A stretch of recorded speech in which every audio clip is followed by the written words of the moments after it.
Video के अंदर हम आपको कक्षा 10वीं हिंदी विषय के पाठ सूर्यकांत त्रिपाठी निराला के मोस्ट इंपॉर्टेंट क्वेश्चन आंसर्स बताएंगे।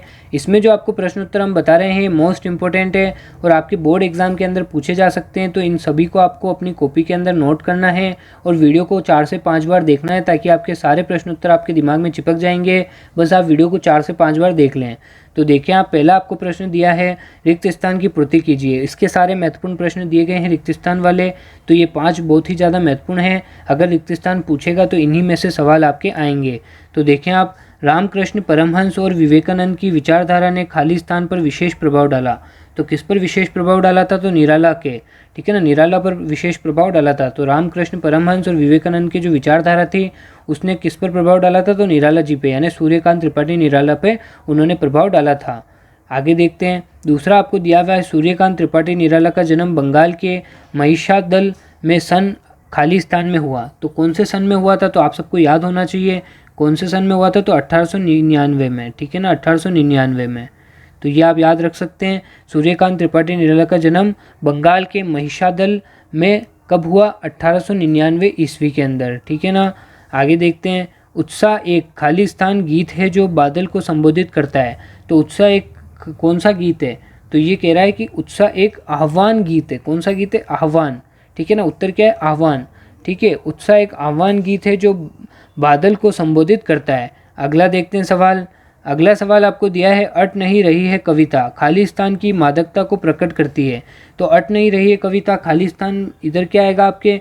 तो आप सबको याद होगा फागुन, ठीक है ना। जो अट नहीं रही है कविता फागुन की मादकता को प्रकट करती है, ठीक है ना। आगे देखते हैं, बादल पीड़ित प्यासे जन की खाली स्थान को पूरा करने वाला है। तो बादल पीड़ित प्यासे जन की खाली स्थान को पूरा करने वाला है। तो इसमें क्या आएगा? आकांक्षाओं को, ठीक है ना। बादल जो पीड़ित प्यासे जन की आकांक्षाओं को पूरा करने वाला है। जो बादल होता है वो प्यासे जो होते हैं उनके को जो पूरा करने वाला है, ठीक है ना। प्यासे को पानी मिलने वाला है, ठीक है। आगे चलते हैं।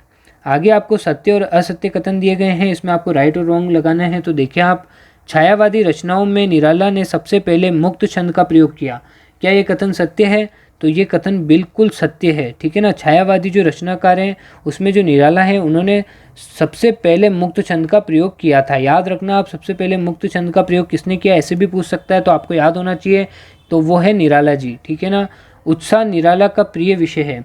क्या ये कथन सत्य है? तो ये कथन असत्य है। उत्साह उनका प्रिय विषय नहीं है कभी भी, ठीक है। आगे देखते हैं, कवि निराला जीवन को व्यापक एवं सक्रिय दृष्टि से देखता है। निराला जो कवि हैं वो जीवन को व्यापक और सक्रिय दृष्टि से देखते हैं। तो क्या ये कथन सत्य है? तो ये कथन भी असत्य है, ठीक है ना। आगे चलते हैं। अगला आपको दिया है, निराला की कविता में शोषक वर्ग और सत्ता के प्रति प्रचंड प्रतिकार का भाव है। तो क्या ये कथन सत्य है? तो ये कथन बिल्कुल आपका सत्य है। जो निराला की कविता है ना उसमें शोषक वर्ग जो है और सत्ता के प्रति उसने प्रचंड प्रतिकार किया है, ठीक है ना। उसके भाव को उसने प्रकट किया है निराला कवि ने, ठीक है। आगे देखते हैं, सामाजिक क्रांति या बदलाव में साहित्य की भूमिका महत्वपूर्ण होती है। तो क्या ये कथन सत्य है? तो ये कथन बिल्कुल आपका सत्य है।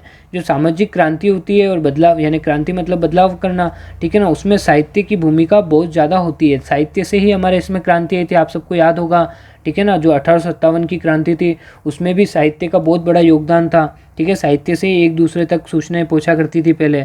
तो साहित्य बहुत इंपॉर्टेंट है।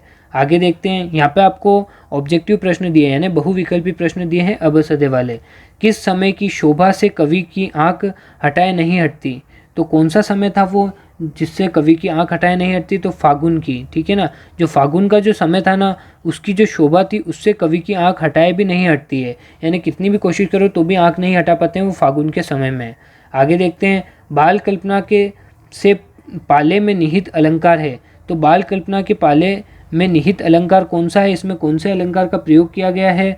तो इसमें उपमा अलंकार का प्रयोग किया गया है, ठीक है ना। उपमा अलंकार आप सबको पता होगा।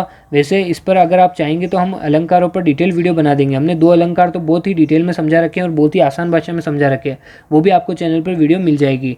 उपमा अलंकार को थोड़ा सा हम बता देते हैं कि उपमा मतलब किसी को किसी चीज़ से बताना, तुलना करना, ठीक है ना। यानी आप समझो कि चांद सा चेहरा तेरा, ठीक है, चांद सा चेहरे की बात कर रहा हूँ तो मैं चांद को मतलब बता कर क्या कह रहा हूँ कि चांद के जैसा तेरा चेहरा है।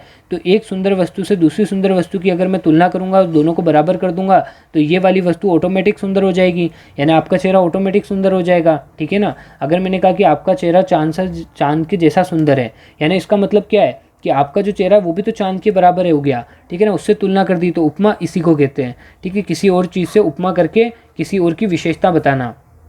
ठीक है, इसको उपमा अलंकार कहते हैं। इसको कभी और हम डिटेल में पढ़ेंगे, तो आप कमेंट कर देना, तो सारे अलंकार हम डिटेल वीडियो में कवर कर लेंगे। अट नहीं रही है कविता में किस ऋतु का वर्णन है? तो अट नहीं रही है कविता में किस ऋतु का वर्णन है? तो आप सबको पता होगा कौन से ऋतु का वर्णन किया था, बसंत ऋतु का। ठीक है ना, जो अट नहीं रही है कविता में वसंत ऋतु जो है उसका प्रयोग किया गया है। आगे देखते हैं, घेर घेर गोर गागन पंक्ति में किसने घेरने की बात कही गई है? ठीक है ना, घेर घेर गोर गगन पंक्ति में किससे घेरने की बात कही गई है? तो किसे घेरने की बात कही गई है? तो आप सबको याद होगा आकाश को घेरने की बात कही गई थी। जो घेर घेर गोर गगन पंक्ति में आकाश को घेरने की बात की गई है। बादल किसका प्रतीक है? आप सबको याद होगा बादल किसका प्रतीक है? क्रांति का प्रतीक था। ठीक है ना, बादल किसका प्रतीक था? क्रांति का प्रतीक था। आगे चलते हैं, आगे आपको दिया है बादल किसकी प्रेरणा देते हैं? ठीक है ना, बादल किसकी प्रेरणा देते हैं? तो नव जीवन एवं नई कविता सर्जन की प्रेरणा देते हैं।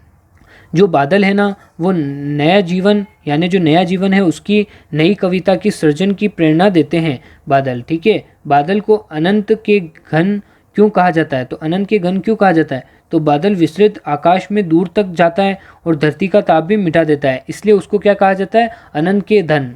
ठीक है ना, अनंत के धन। तो बादल को क्या कहा जाता है? अनंत के धन कहा जाता है। और क्यों कहा जाता है? क्योंकि बादल जो होता है वो विस्तृत आकाश में दूर तक जाता है और धरती का ताप मिटा देता है। ठीक है, तो इसलिए इसको हम अनंत का धन कहते हैं। निराला की प्रमुख रचनाएं बताइए, ये भी आप सबको याद होने चाहिए। वैसे इसमें जो भी प्रश्न हमने दिए हैं वो सारे आपको पक्के याद होने चाहिए, तो इस वीडियो को 5 से 10 बार देखते जाओ तो आपको पक्के याद हो जाएंगे। और चैनल को सब्सक्राइब करके बेल आइकन भी ऑन कर देना।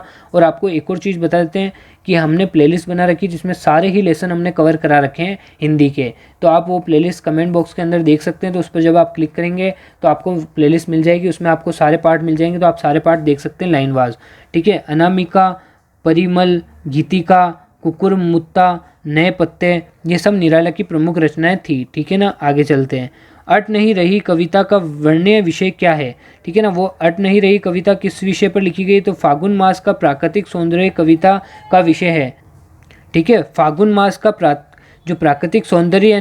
ठीक है, अट नहीं रही कविता का वर्ण्य विषय क्या है? तो वो वर्ण्य विषय था प्राकृतिक सौंदर्य। ठीक है ना, आगे चलते हैं। अगला प्रश्न आपको दिया है जो अंतिम प्रश्न है, जल से शीतल करने का आश्रय स्पष्ट कीजिए। तो जल से शीतल करने का आश्रय क्या है?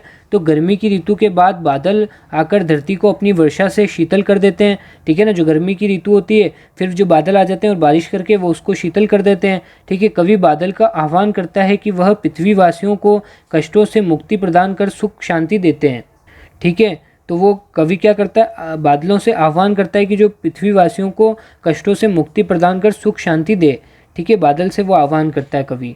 तो हमने आपको सारे प्रश्न उत्तर करा दिए हैं। वीडियो को 5 से 10 बार देख लो, सारे के सारे याद हो जाएंगे। थैंक यू फॉर वॉचिंग, मिलते हैं नेक्स्ट वीडियो के अंदर।